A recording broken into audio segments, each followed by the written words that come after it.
இருந்தா லாட்டரி நிறுவனத்திலிருந்து 900 கோடி ரூபாய் திரு மு.க. ஸ்டாலின் அவர்கள் ஏன் வாங்கினார்கள்? தைரியம் இருந்தா சொல்லுங்க.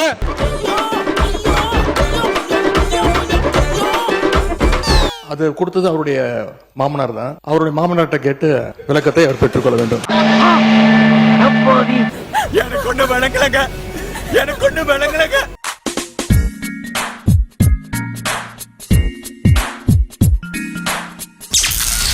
மூன்றாம் நாள் காலை 9:30. அப்புறம் ரொம்ப முக்கியமான விஷயம், ஒருத்தருக்கு ஒருத்தர் கோஆபரேட் பண்ணி குத்து வாங்கிக்கிறேன். அப்பதான் ஆட்டம் முடிஞ்சு சீக்கிரம் வீட்டுக்கு போலாம். ஓகே? என்றைக்கு என் சினத்திற்கு சின்னாபண்ணமாக போகிறீர்கள் என்று தெரியும். மேகதாது அணை குறித்தும் காவேரி டெல்டா பகுதியில் குறுவை சாகுபடி பாதிப்பு குறித்தும் அரசின் கவனத்தை ஈர்க்கலாம். மாண்புமிகு எதிர்க்கட்சி தலைவர் அவர்கள். தாவேக அரசு அமைஞ்சதிலிருந்து மேகதாது அணை கட்டுறதுல இதுவரை காட்டாத ஒரு வேகத்தையும் தீவிரத்தையும் இன்றைக்கு கர்நாடக அரசு காட்டி வருகின்றது. இன்னைக்கு மாடியில பிரியாவுக்கு தோத்துட்டு போனது தாவேக, காஃபியில விஷம் கலந்தது தாவேக, ஃபிஷ் டேங்க் தள்ளி உன்னை கொல்ல பார்த்தது தாவேக. ஆகாச்சு ஏன் அப்படி அவசரப்படுற? இதெல்லாம் பிளான் பண்ணி பண்ண வேண்டிய விஷயம். நாங்க அனைத்து கட்சி கூட்டத்தை தொடர்ந்து கூட்ட வேண்டும் என்று எங்களுடைய கோரிக்கையை வச்சிருக்கிறோம். விவசாயிகள் மேல அக்கறை உள்ள ஒரு அரசு இதையெல்லாம் கேட்காமல தானாகவே செய்ய வேண்டும். மாண்புமிகு சட்டமன்ற எதிர்க்கட்சி தலைவர், சுருக்கமாக நீங்கள் கடிதத்தில் சொல்லியுள்ள அந்த பிரச்சனையை மட்டும் நீங்கள் பேசும்படி கேட்டுக்கொள்கிறேன். Simply answer my questions. இப்போ இங்க இருக்கக்கூடிய முதலமைச்சர் அவர்கள் என்னென்ன பேசியிருக்கிறார் என்பதை இங்கே கொஞ்சம் ரீவைண்ட் செய்து நீங்கள் பார்க்க வேண்டும். என்ன பேச்சு பேசினா தெரியுமா? ஸ்டாலின் அவர்கள் அப்பப்போ எந்திரிச்சு கடிதம் எழுதிட்டு தூங்க போயிடுவாரு. மானே தேனே பொன்மானே இப்படி கடிதம் எழுதுறது எல்லாம் இனிமே வேலைக்கு ஆகாது. நான் திரும்ப ஏற்கனவே சொல்லிட்டேன். அப்புறம் நீங்கள் பேசியதை அவைக்குள் நீக்க வேண்டியது வரும். சொல்ல வந்த விஷயத்தை நேரம் சொல்ல போறே இல்லையா? நீங்கள் கொடுத்து தான் பேச வேண்டும். அதெல்லாம் பேசுவதற்கு உங்களுக்கு மானிய கோரிக்கைகள் வருகிறது. மற்ற சமயத்தில் இப்போது அதை அனுமதிக்க இயலாது. ஐயோ, எந்த ட்ரெண்ட்ல பேசினாலும் எந்த ரூட்ல போனாலும் விடவே மாட்டேங்கிறானே, நான் என்ன பண்ணுவேன்? இந்த அரசு ஒரு புது டெக்னிக்கை ரெகுலராக ஃபாலோ பண்ணிட்டு வராங்க. உடனே ஒரு யூடியூன் தேவையற்ற பிரச்சனை. திருப்பும் நான் சொல்லுகிறேன், இந்த பிரச்சனையை ஒட்டி மற்றும் பேசுங்கள். எந்த ஸ்ட்ராட்டஜி, எந்த இதெல்லாம் என் முன்னால் இருக்கிற பிரச்சனை தேவையில்லை. அப்ப நீ மறுபடியும் பண்ணு. மறுபடியும் முதல்ல இருந்தா போற போக்க பார்த்தா வார கணக்குல திறக்க மாட்டானுக்கு போல் இருக்குதே. 13 பேர் கொண்ட ஒரு குழு போகுதுன்னு திரும்பி அவர் சொன்னது உண்மையா? மீண்டும் அதையே திருப்பி நம்முடைய எதிர்க்கட்சி தலைவர்கள் அரசியல் ரீதியாக பேசி வருவது சரியாக இருக்காது. இன்னைக்கு இப்படி உயிரை வாங்குற? அடிக்கடியா ஒரு மனுஷன் கிராஸ் பண்ணா கூட பேசினா மறந்துட மாட்டானா? மாண்புமிகு எதிர்க்கட்சி தலைவர்கள், உங்கள் பேச்சை நீங்கள் முடித்துக் கொள்ளுமாறு அன்போடு கேட்டுக்கொள்கிறேன். சாரி, ஏன் மிஸ்டேக் தான். சாரிண்ணே. முழு பயிர் நான் இதெல்லாம் அனுமதிப்பதாக இல்லை.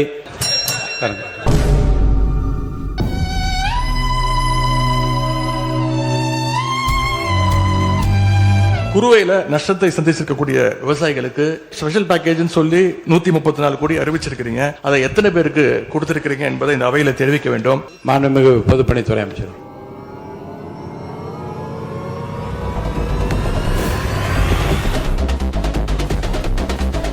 மாண்புமிகு முதலமைச்சர் அவர்கள். காவிரி நமக்கு உயிர் ஆதாரம், நம்மளோட உணர்வு ரீதியான ஒண்ணு. அதை வச்சு அரசியல் பண்ற எண்ணம் துளி கூட நம்ம அரசுக்கு இல்லை. நான் நினைச்சா பண்ணலாம், ஆனா பண்ண மாட்டேன். கர்நாடகாவில் சில அணைகள் கட்ட ஆரம்பிச்சதை பத்தியும் இதே அவையில 1969 ஒரு விவாதம் நடந்திருக்கு. அப்போ நீர்வளத்துறை அமைச்சராக இருந்தது யாரு? அந்த மாதிரி சீப் பாலிடிக்ஸ்லாம் நான் பண்ண விரும்பல. அது நம்ம நோக்கமும் இல்லை. ஏன்னா காவிரி பிரச்சனையில சம்பந்தப்பட்ட 2 மாநிலங்களும் ஒன்றிய அரசும் உட்கார்ந்து முடிவெடுக்கணும்னு 1969லயே இந்த சபையில பேசியிருக்கிறாங்க. அதுக்கப்புறம் நிலைமை வேற மாதிரி ஏற்கனவே கொடுத்தாச்சு, வழங்கியாச்சு. இது அரசியலே நாங்க தான் அப்படின்னு சொல்லிக்கிறவங்களுக்கு இது எப்படி தெரியாம போச்சுன்னு எனக்கு தெரியல.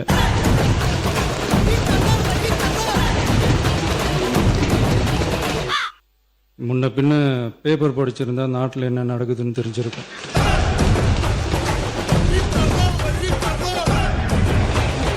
Objection, Your Honor. ஸ்பெஷல் பேக்கேஜ்னா நீங்க கொடுத்தது 134 கோடி கொடுத்தீங்க. அது அனைத்து அரசுலயும் கொடுக்கறக்கூடிய ஸ்பெஷல் பேக்கேஜ் தான். இப்ப வறட்சி நிவாரண நிதி அவங்க கேக்குறாங்க. இது ரெண்டுத்துக்கும் வித்தியாசம் தெரிஞ்சுக்க வேண்டும்.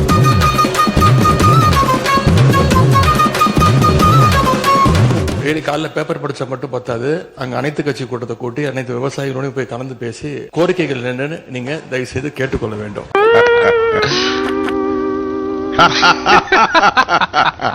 எதிர்க்கட்சி தலைவர்கள் இப்போது வறட்சி நிவாரணத்தை பற்றி சொன்னார்கள். செப்டம்பர் இறுதி வரையிலும் பார்த்துவிட்டு தான் வறட்சி நிவாரண பணிகளை ஆற்றுவது வழக்கம். அவை அதை குறிப்பிட விரும்புகிறேன்.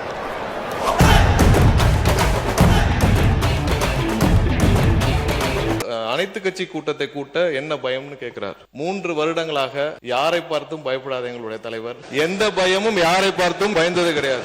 3 வருடம் நீங்களும் அதான் பார்த்துட்டு இருக்கீங்க. இனிமேலுக்கெல்லாம் பயப்படுற மாதிரி இல்ல. தேவையில்லாம பீதியாயி நாயாயா சாகணும். போர் அடிச்சு போச்சியா போயா.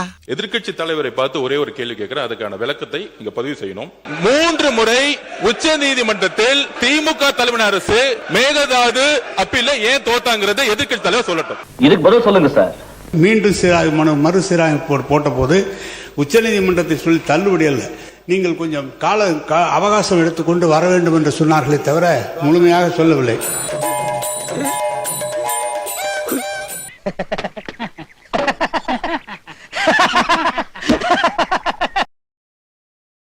நமக்கு ஜூன் மாசம் 9.18 டிஎம்சி தண்ணீரை கர்நாடக அரசு நமக்கு திறந்து விட்டிருக்க வேண்டும்.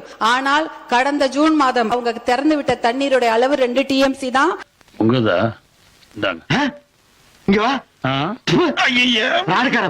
ஜூலை மாசம் 31.24 டிஎம்சி தண்ணீர் திறந்து விட்டிருக்க வேண்டும்.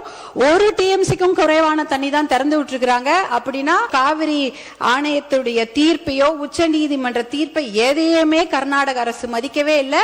நீதி, நேர்மை, நியாயம் இதுக்கெல்லாம் ஒண்ணும் குறைச்சலடா. திருட்டு பயடா நீ. நமக்கு வர வேண்டிய தண்ணிய அவங்க கொடுக்கல. ஆனா எப்படி இந்த ஆடி பெருக்குல தண்ணி வந்தது? ஏன் பேய் எப்படி தோட்டத்துல பால் வருது? ஆனா அது காவிரி தண்ணி. கர்நாடக அரசு நமக்காக கொடுத்த தண்ணி கிடையாது. கேரளால வயநாட்டுல பயங்கரமா மழை பெஞ்சுது. அதிகப்படியான அந்த வெள்ள நீரை தான் கபினி டேம் ஃபில் ஆனதுனால வேற வழி இல்லாம தான் தண்ணி உபரி நீர் வெள்ள நீர் தான் நமக்கு திறந்து விட்டுருக்காங்க. சாரே ഈ ലോകത്തിൽ യോഗ്യன்னு ஒரு ஆள் உண்டெங்கில் அது பாலக்காட்டு மாதவனான். மேகேதாட்டு டேம் எங்க கட்ட போறாங்க தெரியுங்களா? நம்ம தமிழ்நாடுல இருந்து 4 கிலோமீட்டர் தூரம். ஒரு சொட்டு நீர் கூட தமிழ்நாட்டுக்கு வரக்கூடாது என்பதற்காக தான் தமிழ்நாட்டுக்கு மிக அருகில் டேம் கட்டுறாங்க.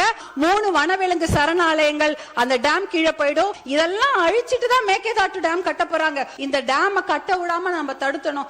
தீக்குள்ள விரல விட்டா சுடுன்னு சொல்றேன். உனக்கு புரியல. இருந்தாலும் ஒரு அட்டெம்ப்ட் எடுத்து பார்க்கலாம்னு தோணுனதுதான் அந்த பெங்களூர் விசிட். 2 ஆப்ஷன் தான் தலைவர் அவர்களே. 1 மேகேதாட்டு டேம் கட்டணும், இல்ல மேகேதாட்டு டேம் கட்டக்கூடாது. இதுல நடுவுல என்ன முயற்சி? we don't need the dam. இதுக்கு நடுவுல முயற்சி என்ன இருக்கு? அந்த முயற்சியே தேவையில்லைங்கிற எல்லாம் டப்பு. சார், நீங்களும் ஒரு சீனியர் மோஸ்ட் பீப்புள் இந்த ஹவுஸ். வெளியே செய்திகள், சோஷியல் மீடியா, அதுல இருந்து கொஸ்டின்ஸ் ரைஸ் பண்றதே தவறான விஷயம் நான் நினைக்கிறேன். இந்த சோசியல் மீடியாவில் வர்றதை பத்தின்னு சொன்னாங்க. அந்த சோசியல் மீடியாவில் பொய்யா போட்டு தானேங்க நாங்க இங்க உட்கார்ந்துருக்கோம், நீங்க அங்க உட்கார்ந்துருக்கீங்க. வேற ஏதாவது சொல்லுங்க. அது அவை குறிப்பில் நான் நீக்கிட்டேன். இல்ல அதை நீக்கிட்டாரு. இல்ல நான் சொன்னது ஒன்றுதான். சோசியல் மீடியாவில் வந்தனாலதான் இப்படி வந்தேன்னு சொன்னேன். சோசியல் மீடியா எல்லாமே கையில் வச்சிருந்தனால நீங்க அங்க இருக்கிறீங்க, நான் இங்க இருக்கிறேன். சோசியல் மீடியா எங்களுக்கு இல்ல, உங்களுக்கு தான்.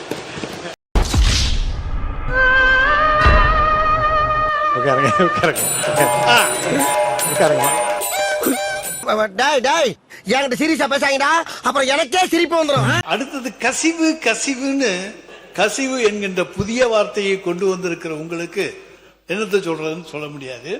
நான் பேசணும்னா கிட்டத்தட்ட ஹானரபிள் சீஃப் மினிஸ்டர்கிட்ட நான் கொடுத்த ஆவணங்களே அவர் மூலமா பேச போகுது. 3 துறைக்கான ஆடிட்டிங் முடிச்சிருக்கோம்.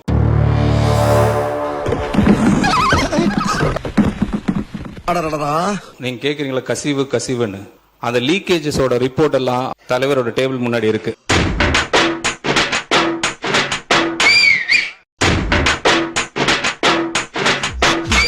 என்ன ஷார்ப்பு போட்டா பலாப்பழ மாதிரி பழக்கம் போல் இருக்கேன். இருக்கட்டும், யூஸ் ஆகும். அவர் எப்ப அதை பத்தி பேசணும்னு அவர் தான் முடிவு எடுக்கணும். நீங்க கேட்கக்கூடிய இந்த கேள்விகள் இந்த நேரத்துல கண்டிப்பா கேட்பீங்கன்னு அவரு முன்கூட்டி கணிச்சு வச்சிருக்காரு நினைக்கிறேன். பிஃபோர் த அசம்பிளி கமெண்ட்ஸ் எனக்கு ரிப்போர்ட் வேணும்னு அவர் எங்கள்கிட்ட கேட்டுட்டார். என்ன உள்ளவே குமாரே ஏமா எல்லா ரிப்போர்ட்டும் ரெடியா இருக்கு. லாஸ்ட் அசம்பிளி செஷன்ல பார்ட்டி என்ற ஒரே வாரத்துல எல்லாம் எழுந்து போனீங்க. இப்ப அப்படி நடக்காது சார், இப்படி நடக்கவே நடக்காது. ஏற்கனவே அவர் பயந்துட்டு இருக்காரு, மேல மேல பயன்படுத்தி அவருக்கு பேதிக்கிதி ஆயிடுச்சுன்னா இன்னைக்கு எல்லா ரிப்போர்ட்டும் அவர்கிட்ட இருக்கு. வெளிப்படையா ஆனரபிள் சீஃப் மினிஸ்டர் உங்களுக்கு அனௌன்ஸ் பண்ணுவாங்க. அதுக்கு முன்னாடி நம்ம எல்லாம் ஊரை காலி பண்ணிட்டு போறது நல்லதுங்க. அதை நீங்க படிக்கிறதுக்கே கிட்டத்தட்ட எனக்கு தெரிஞ்சு உங்களுக்கு 100 நாள் மேல ஆயிடும். அதை முடிச்சுட்டு வந்து பேசுங்க. இங்க நான் எல்லாம் டீடைலா சொல்றேன் உங்களுக்கு. இல்லனா மொத்த டாக்குமெண்ட்ஸும் இன்கம் டாக்ஸ் ஆபீஸ்க்குள்ள போயிடும். என் கையில உன் குடுமியே இருக்கு. பேசுங்க மாண்பு உறுப்பினர். நல்லது, வரவேற்கிறோம். என்னன்னா இப்போ பில்லு வாங்குறதுக்கு ஒவ்வொரு அலுவலகத்துக்கும் போய் பாருங்க. நீர்வளத்துறையிலே 3% கொடுத்தா தான் பில்லுன்னு சொல்லி சொல்றாங்க. மாமா கோவம் வந்துருச்சு. தலைவர் அவர்களே, அவர் ஆதாரத்துடன் சொல்லணும். அது பழைய காலம். அது இந்த காலத்துல ₹1 நாங்க வாங்கணும்னா இந்த இடத்துல நாங்க எங்களை உட்கார வைக்க மாட்டார் எங்களுடைய முதலமைச்சர். அதனால ஆதாரத்துடன் அவர் சொல்லணும்ன்றதை நான் கேட்டுக்கொள்கிறேன். நீங்க வாயால பேசுறதெல்லாம் கரெக்ட். அதெல்லாம் நீங்க உங்களுடைய காலத்துல நாங்க தான் சொல்றோம்ல, நீங்க நிரூபிங்கன்னு சொல்றோம். நாங்க தான் சொல்றோம்ல, நீங்க நிரூபிக்க வேண்டியதானே. எதுவுமே இல்லாம நீங்க மட்டும் பேசணும்னா அது எப்படி? அது ஆதாரத்துடன் நீங்க இருக்குதுன்னா நீங்க நிரூபிங்கன்னு தான் சொல்றோம்.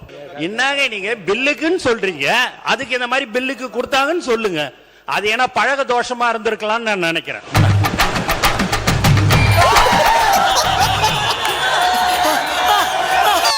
மக்களின் வரிப்பணத்தில் இருந்து ஒரு பைசாவும் தொடமாட்டோம், தொட்டால் விடமாட்டோம். இதற்கு முன் தொட்டவர்களையும் விடமாட்டோம். ஐயா, சனிக்கிழமை அன்னைக்கு பனையூர்ல நடக்கிற அந்த வாரச்சந்தையில போய் பாத்தீங்கன்னா இதுக்கு என்னென்னாலும் தொட்டவங்களோ அவங்க தாங்க வந்துகிட்டு இருக்காங்க.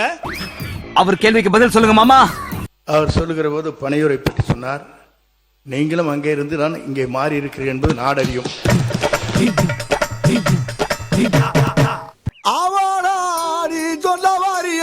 உள்ள விட்டு கிட்டிட்டாடா.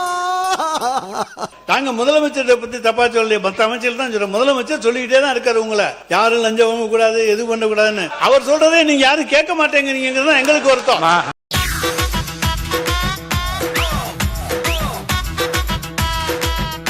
எங்கே இருக்கிறார் எங்களுடைய தலைவர் என்று கேட்டவர்களுக்கு சொல்லுகிறோம், மகளிர் உரிமை தொகை வாங்குகிற ஒவ்வொருவருடைய உள்ளத்திலும் இருக்கிறார். புதுமை பெண் திட்டம், தமிழ் புதவன் திட்டம், இவற்றிலே பயனடைந்திருக்கின்ற பயனாளிகளுடைய உள்ளத்திலே இருக்கின்றார்.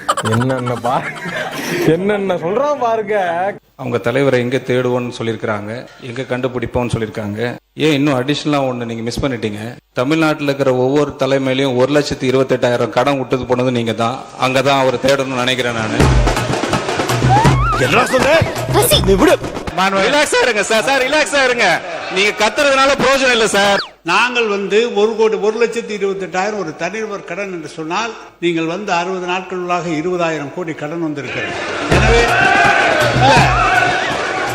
சபாஷ், சரியான போட்டி. திமுகவுடைய ட்ரெஷரர் சாரா ஆலையை நடத்துகிறாரா இல்லையா? திமுகவுடைய பாராளுமன்ற உறுப்பினர் சாரா ஆலையை நடத்துகிறாரா இல்லையா? அப்ப சாராய ஆலையை நடத்தி கொண்டு டாஸ்மாக் நிறுவனம் மூலம் ஆர்டர் யார் வாங்கினது? இதுக்கு மேல என்ன ஆதாரம் வேணும்? என்னது? கம்ப்ளைண்ட் கொடுத்தது ஒரே நம்பர், கம்ப்ளைண்ட பிரிச்சு படிச்சதும் ஒரே நம்பரா? Why, Dada, why? This is business. This is my sweat. I know, but I did business. Shut up. இதுக்கு மேல என்ன ஆதாரம் வேணும்? மாண்புமிகு உறுப்பினர் லாட்டரிங்கிறாங்க.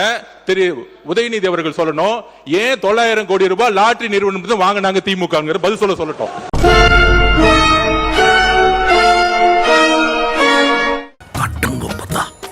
பதில் சொல்லுங்க. தைரியம் இருந்தா லாட்டரி நிறுவனம் 900 கோடி ரூபாய் திரு மு க ஸ்டாலின் அவர்கள் ஏன் வாங்கினார்கள்? தைரியம் இருந்தா சொல்லுங்க. What? 10 crores. What are you talking? Shit. 10 கோடி. Oh my God.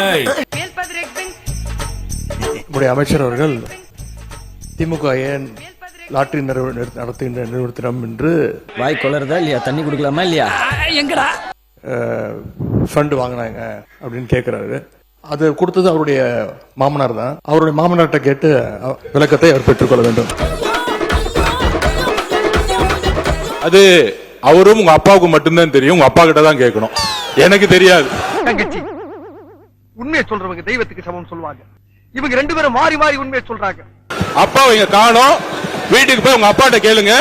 உங்க அப்பா கரெக்டா சொல்லுவாரு. ஏன் வாங்கினாரு உங்க அப்பா சொல்லுவாரு. நினைக்கிறியாடி